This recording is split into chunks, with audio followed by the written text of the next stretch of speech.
Good morning friends. आज हम यहाँ पर प्रीवियस ईयर के क्वेश्चंस लाए हैं।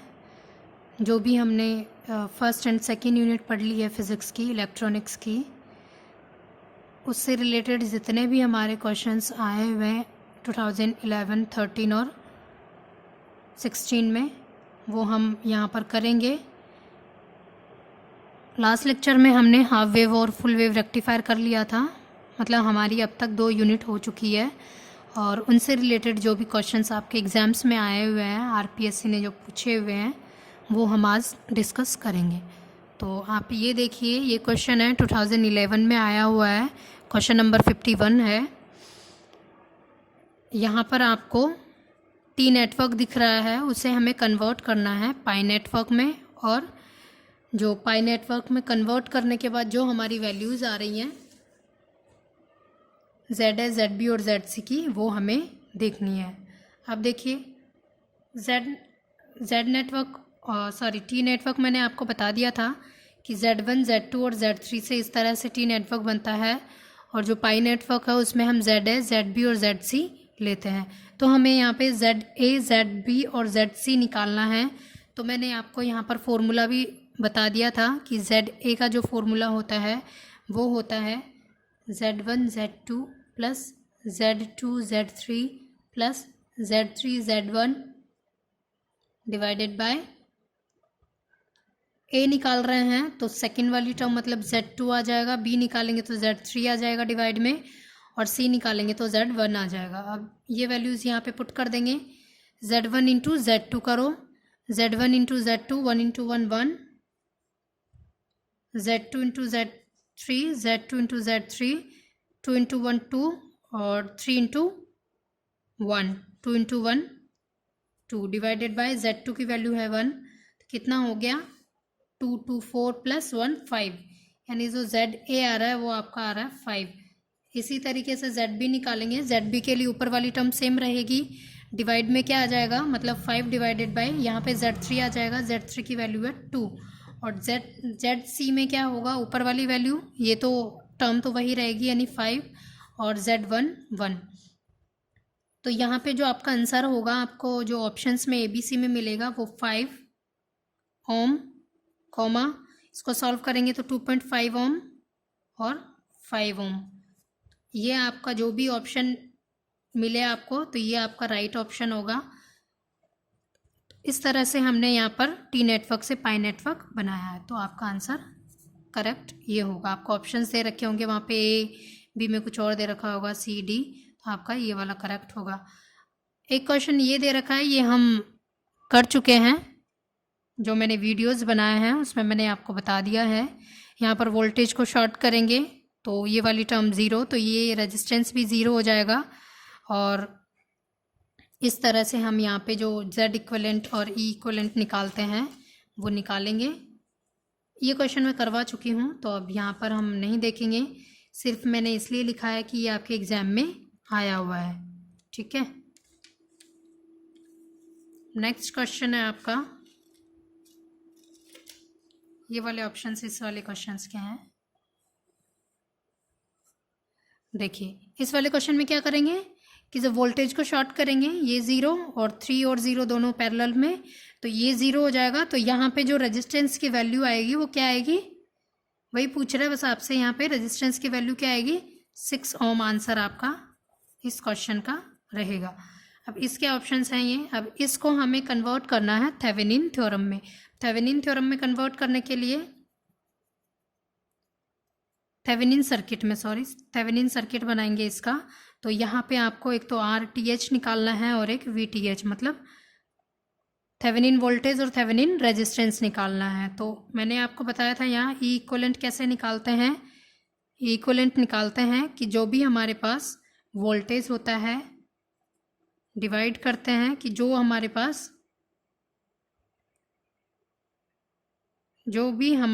रेजिस्टेंस, देखिए यहाँ पे 24 वोल्ट दे रखा है, कोमा लगा के यहाँ पे 2 ओम और लिख रखा है।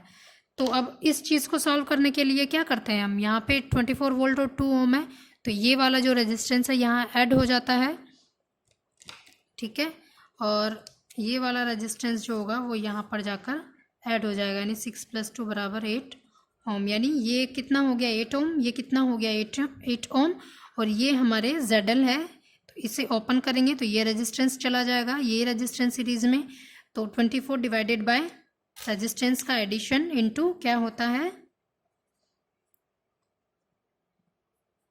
होता है, जिस भी रेजिस्टेंस पे हमें निकाल रहे हैं ई इक्विवेलेंट, जो भी हमारा ZL के पैरेलल में है उस रेजिस्टेंस को हम मल्टीप्लाई में लिखते हैं। ये वाला गया, मतलब इसको ओपन किया 0, तो ये वाला रेजिस्टेंस के पैरेलल में है इंटू 8 हो जाएगा। तो 24/16 इंटू 8, तो ये हो गया 2 और ये हो गया 12 वोल्ट। ठीक है, अब ऑप्शन देखिए 12 वोल्ट यहाँ पर भी है और 12 वोल्ट यहाँ पर भी है। तो अभी हम कुछ नहीं कर सकते, हम यहाँ पे हमें Z इक्विवेलेंट निकालना होगा, और Z इक्विवेलेंट तो हमें रेजिस्टेंस से निकाल लेते हैं। ये दोनों रेजिस्टेंस सीरीज में 8 × 8 डिवाइडेड बाय 8 + 8, और जो भी रेजिस्टेंस एक्स्ट्रा है जैसे ये है तो उसको +4 मतलब प्लस में कर देते हैं। इसको सॉल्व करेंगे हम तो ये आ जाएगा 64/16 + 4/16 + 4, तो ये आ गया 4 + 4 8 ओम आ जाएगा।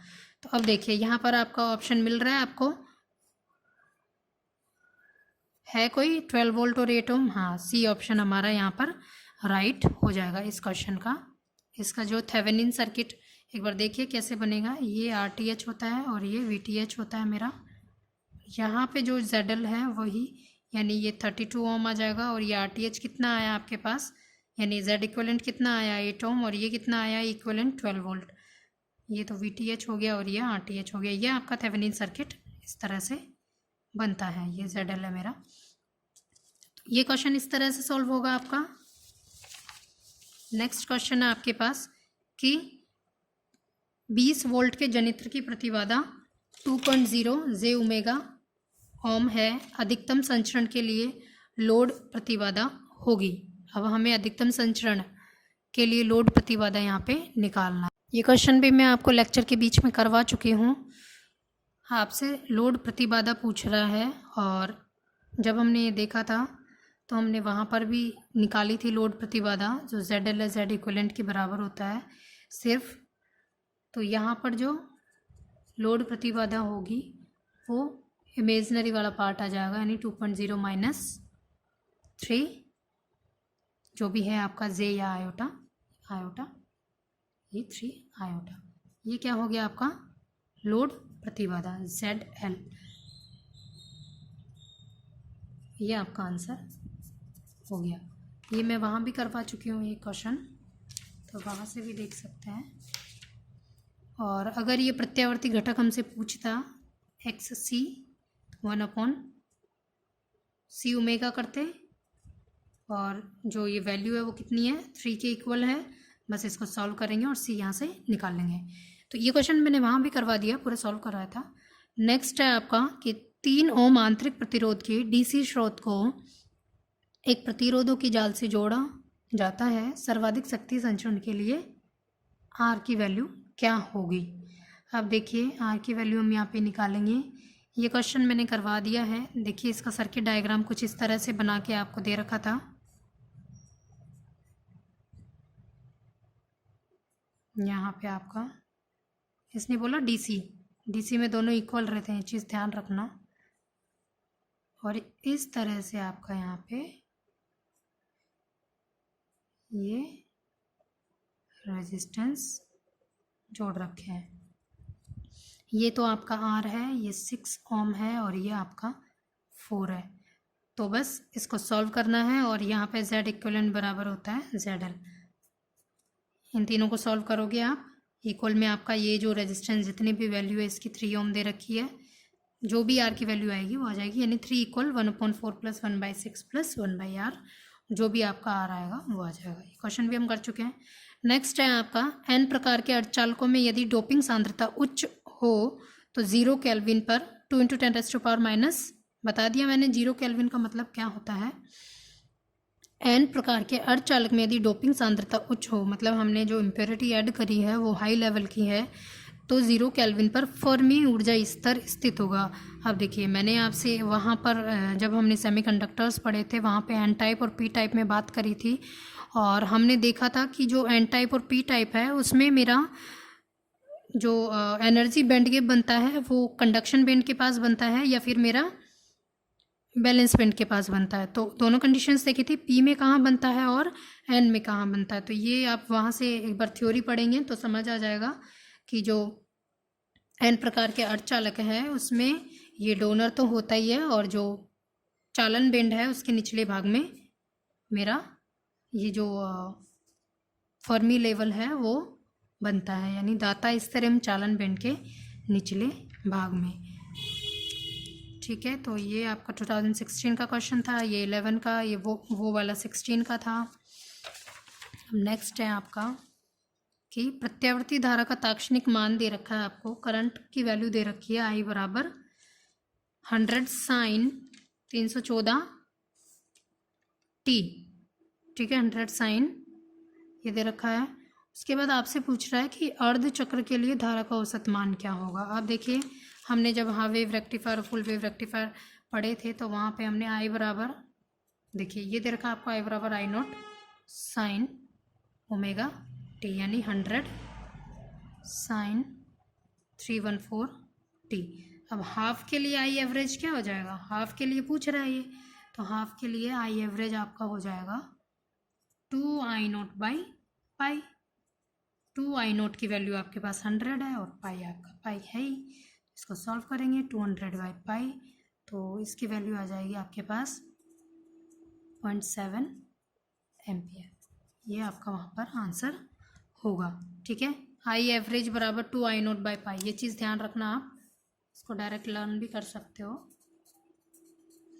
नेक्स्ट क्वेश्चन है आपका, एक डिस्क कार्य में बिना लोड के वोल्ट तथा प्रदायक, मतलब V नो लोड, और पूरे लोड पर वोल्ट तथा प्रदायक आपको 95 यानी V फुल लोड, तो वोल्ट तथा नियमन परसेंटेज होगा। अब देखिए VR मैंने आपको फॉर्मूला बताया था, V no load minus full load divided by V full load into 100%, percent पे पूछ रहे हैं, मल्टीप्लाई 100 कर देंगे, यानी 100 minus 95 divided by 95 into 100। Solve करना है इसको, यानी 5/95 इंटू 100 यानी 500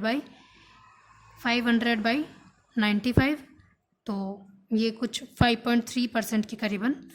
इस तरह से ये आपका यहाँ पे ये क्वेश्चन निकलता है। नेक्स्ट है आपका कि 50 हर्ट्ज में आवृत्ति पर कार्यरत पूर्ण तरंग दिष्टकारी यानी फुल वेव रेक्टिफायर निर्गत ऊर्मिका यानी आउटपुट में मूल आवृत्ति होगी। अब देखिए, फुल वेव रेक्टिफायर के लिए कितनी होती है 100, ये तो वैसे डायरेक्ट क्वेश्चन है। ठीक है, तो ये चीज़ आप, ये तो नॉर्मल है, हाफ में 50 हर्ट्ज और फुल में 100। इस तरह से आपके कुछ क्वेश्चंस थे जो आपके एग्ज़ाम्स में आए हुए थे, लगभग मैंने करवा दिए हैं पूरे। और आप क्वेश्चन पेपर देखिएगा, अगर कोई क्वेश्चन आपको फिर भी कोई रह गया हो, कोई नहीं आ रहा हो, तो आप बता सकते हो। और जो 2020 का जो पेपर हुआ था RPSC का, वो पेपर हम एक साथ पूरा ही डिस्कस कर लेंगे, उसको अभी हम नहीं करेंगे। ठीक है, तो आपके ये 11, 13 और 16 के जो क्वेश्चंस थे जो RPSC ने पूछे हुए थे वो आज हमने डिस्कस कर लिए हैं। अब नेक्स्ट लेक्चर में जो हम करेंगे वो करेंगे हम फिल्टर्स। तो आज के लिए इतना ही।